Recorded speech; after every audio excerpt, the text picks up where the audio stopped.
دوسری بات یہ ہے کہ بالوں کی تقریب میں سے یہ بات بھی ہے کہ بال صحیح جگہ پر صحیح طور پر ڈسپوز آف کیے جائیں، ان کو ہر طرف بکھرا ہوا نہیں چھوڑ دیا جائے. بعض لوگ فلش آؤٹ کر دیتے ہیں، وہ پائپ ہی بند ہو جاتے ہیں اور ان کا پانی ابل ابل کے ساری گلی کو گندا کر رہا ہوتا ہے. کتنے لوگوں کی اذیت کا سبب بنے اور کتنے لوگوں کے کپڑے ناپاک کیے ہم نے. اور اکثر گٹر جو بند ہوتے ہیں وہ کس وجہ سے ہوتے ہیں؟ بالوں کی وجہ سے. اس سلسلے میں کیا کرنا چاہیے؟ بالوں کو دبانا چاہیے. کوئی ایک چیز ایسی بنا لیں جہاں پر سارے بال ڈالتے جائیں اور پھر ان کو اکٹھے ڈسپوز آف کر دیں. اور یہ بھی ایک اچھا طریقہ ہے، چھوٹے چھوٹے حصوں میں کاٹ دیں، کیونکہ بالوں پہ جادو بھی ہوتا ہے نا، تو اس اعتبار سے بھی بہت حفاظت کرنی چاہیے بالوں کی اپنے. کچھ لوگ کی عادت ہوتی ہے کہ وہ جگہ جگہ کنگھی کرنا شروع کر دیتے ہیں، کچھ لوگ تو واش روم میں ہی کرنے لگ جاتے ہیں، اس لیے وہاں بہت بال گر جاتے ہیں. جہاں آئینہ دیکھا وہیں کھڑے ہو گئے بال بنانے. تو گھر میں ایسی جگہ بال بنائیے کہ جہاں سے پھر اس جگہ سے ہی چن لیے جائیں، اکٹھے کر لیے جائیں. جی یہ کہتے ہیں کہ سارے بال وہ ٹیشو کے ساتھ اٹھا لیتی ہے، اس کے ساتھ جلدی چمٹ بھی جاتے ہیں، ہاتھوں میں بعض اوقات نہیں آتے گیلے بال جو ہوتے ہیں. بالکل بہت صاف ستھرے رہیں گے. یعنی جب آپ نہا کے نکلے یا کنگھی کر کے نکلے تو ایک نظر ڈال لیں نیچے اور ان کو اٹھا لیں خود ہی. اور ٹیشو سے اٹھانا آسان ہے نسبتاً کہ ہاتھوں سے وہ نہیں اٹھیں گے. جی ابھی پچھلے دنوں میرے ہسبینڈ بتا رہے تھے کہ ایک کمپنی تھی چائنا کی، انہوں نے یہاں سے ان بچوں کو ہائر کیا جو کوڑا چنتے ہیں نا، اور ان سے صرف انہوں نے بال لیے اور ایک بڑی کنسائنمنٹ بالوں کی باہر لے کے گئے، کیونکہ وہ بالوں سے بہت ساری چیزیں بناتے ہیں. آپ نے کبھی ان کی سینریز دیکھی ہوں جو بنی ہوتی ہیں باریک بالوں سے بنی ہوتی ہیں. تو وہ سن کے میں اتنی پریشان ہوئی کہ ہم بالوں کو چھپاتے ہیں حکم ہے، اور ہمارے بال اگر اس طرح اڑ کے جاتے ہیں تو پتہ نہیں کہاں کہاں کس کی نظر. سارا پردہ ہو گیا. ابھی جو پچھلی بات ہو رہی تھی اس پہ بھی میں حدیث سن کے یہ سوچی تھی، حالانکہ حدیث پہلے سنی ہے، اس وقت مجھے ایک دم سے خیال آیا کہ شیطان انسان کو اسی رستے سے بہکاتا ہے نا جس سے اللہ تعالیٰ نے منع کیا ہے. تو آج کل آپ دیکھیں کہ جتنا ان ہوا ہے یہ چیز کہ سکارف پہننے والے اونچے بال بنا کے یہ پلہ اٹھا کے اس جگہ ڈال لیتے ہیں اور اس کو بہت آئیڈیلائز کر رہی ہیں نئی لڑکیاں.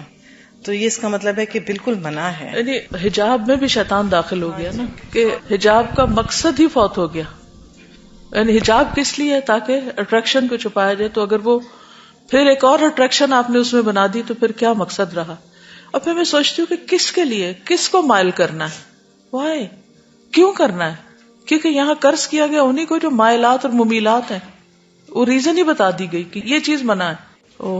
یہ تو اس کا مطلب پورا نیٹ ورک ہے. وہ کہتے ہیں کہ ہماری اسٹریٹ میں جو بچہ کوڑا جمع کرنے آتا ہے اس کو منتھلی پیسے ملتے ہیں صرف بال جمع کرنے کے لیے، اس سے وگ وغیرہ بھی بنتی. اب وہ جو وگ بنتی ہیں تو ہو سکتا ہے آپ ہی کے بال ہوں.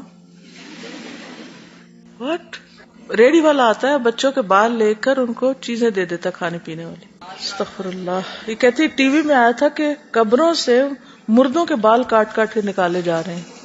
انا للہ و انا الیہ راجعون. جن بالوں کی تکریم، یہ سب باتیں تکریم کے خلاف ہیں. آپ ان کی لسٹ بنا سکتے ہیں، تکریم کے خلاف امور، اور سافٹ بورڈ پہ لگائیے کہ کون کون سے ایسی چیزیں ہیں جو تکریم کے اپوزٹ جاتے ہیں. کہتے کہ کچھ لوگ عاملوں کو بیچتے ہیں اور وہ اس پہ جادو کرتے ہیں. اسی طرح جو لوگ اپنے بال اکھڑواتے ہیں اور وہ ان کی سٹکی اس کے ساتھ ہی لگے رہ جاتے ہیں اور وہ لوگ ساتھ سمیٹ کے لے جاتے ہیں، تو ہو سکتا ہے کہ وہ بھی اسی طرح ان کو واپس ریسائیکل کرتے ہوں. یعنی کسی بھی قسم کے بالوں کی حفاظت کیجیے. وہ کہتے ہیں کپڑا بچھا کے کنگھی کریں، یا اپنے کندھے پہ، جیسے میں اسی طرح کرتی ہوں کہ کندھے پہ کپڑا ڈال لیا اور اس کے اوپر سے پھر سارے بال چن لیے. وہ ایک ہی کپڑا رکھے اپنا، وہ جب آپ تیل لگانے لگیں یا کرنے لگے تو اس کو آپ کندھے پہ ڈال لیں. تو اس سے یہ کہ آپ کے سویٹر اور باقی ادھر ادھر نیچے کہیں وہ پھیلیں گے نہیں. 2000 روپے کے 1 کلو بکتے ہیں بال. میں یہی تھوڑی دیر پہلے سوچ رہی تھی کہ جادو تو جس پہ کرنا اس کے بال چاہیے، تو وہ سب کے بالوں پہ جادو کیوں کرتے ہیں؟ وہ اس لیے کرتے ہیں تاکہ وہ سارے لوگ اس عامل کی طرف اٹریکٹ ہوں اور وہ اس سے جا کے حساب کرائیں تو اس کا کاروبار چمکے. یعنی اگر ایک محلے میں سب کے بال یا جس کے بال اکٹھے ہوئے ان پر اس نے ایک دفعہ جو کرنا کر دیا تو وہ پھر ان لوگوں کے اوپر اثرات جائیں گے اور پھر وہ آ کر اس عامل کے پاس خود بخود رجوع کریں گے. بہرحال اگر ہم صرف ایک حدیث پر عمل کر لیں تو ان سارے مسائل سے بچ سکتے ہیں. یہ زندگی کے سلیقے ہیں نا جو پہلے ہمارے طور طریقوں کا حصہ ہوتے تھے. ہمارے گھر کے بزرگوں نے بچپن سے بہت زیادہ اس پر زور دیا، توجہ دی کہ بال ادھر ادھر نہیں ہونا چاہیے، عورت کا بال ہے، پردے کی چیز ہے، اسے چھپا کے رکھو. کیونکہ انسان جو حجاب وغیرہ کرتا ہے اس میں بھی سب زیادہ اس کی توجہ اسی پر ہوتی ہے نا کہ بال نہ دکھائی دیں کسی کو، کیونکہ بالوں کے اندر ایک اٹریکشن ہے، بالوں کے اندر سے ایسی ریز نکلتی ہیں کہ جو عورت کے بالوں کے اندر خصوصاً جو مردوں کو اپنی طرف اٹریکٹ کرتی ہیں. تو اس میں بھی ایک حکمت ہے کہ اللہ سبحانہ وتعالیٰ نے جو عورت کو اپنے آپ کو چھپانے کا حکم دیا، تو ہو سکتا ہے اسی وجہ سے اس چیز کی ممانعت ہو کہ بال بہت اونچے نہ کریں، کیونکہ وہ بھی مائلات کی شکل اختیار کر لیتی ہیں، پھر مائل کرنے کا ذریعہ بنتے ہیں، پھر چاہے وہ پردے کے اندر ہی ہو چاہے اسکارف کے اندر ہی ہو، لیکن جب اٹھا کے اوپر کیے ہوئے بظاہر نظر نہیں آ رہے لیکن شیپ نظر آ رہی ہے کہ کتنے زیادہ یہ تھوڑے بال ہیں، کیونکہ وہ زیادہ ہوں گے تو زیادہ اثر اٹھے گا اور اگر کم ہوں گے تو کم اٹھے گا. جی اس سے بدبو بھی پھیلتی ہے اور تکریم کے خلاف ہے نا، انسانی جسم کا حصہ ہے، نہیں جلانا چاہیے. اکا دکا تو چلے، کوئی سمندر کے کنارے رہتا ہے تو پانی میں ڈال دے تو اور بات ہے.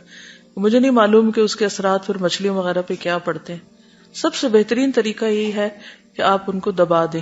اگر آپ اپنے کسی کچے آس پاس کے صحن میں یا کہیں بھی دبا دیتے ہیں تو وہ بال ڈیزالو ہونے کے بعد زمین کے لیے فرٹیلائزر کا کام دیں گے.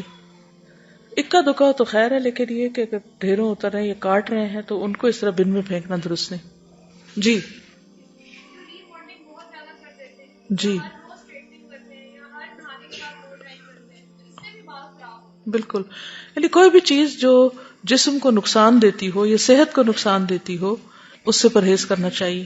باقی کچھ چیزیں جو فقہی احکام ہے وہ کتاب الطہارہ میں آپ لوگ پڑھ ہی لیتے ہوں گے کہ جس میں بالوں کے اوپر کوئی ایسی چیز نہیں لگانی چاہیے کہ جو غسل میں مانع ہو، اس میں رکاوٹ ڈالیں. سائڈ سے مانگ نکالنے کو منع کیا گیا، یہود کی مشابہت سے منع کیا گیا. جی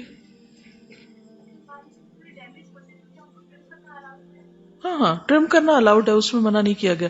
کچھ لوگوں نے پابندی لگائی ہوئی کہ لوہا نہ لگے یا کینچی نہ لگے، تو اس سے منع نہیں کیا گیا. سبحانک اللہم و بحمدک نشہد ان لا الہ الا انت نستغفرک و نتوب الیک.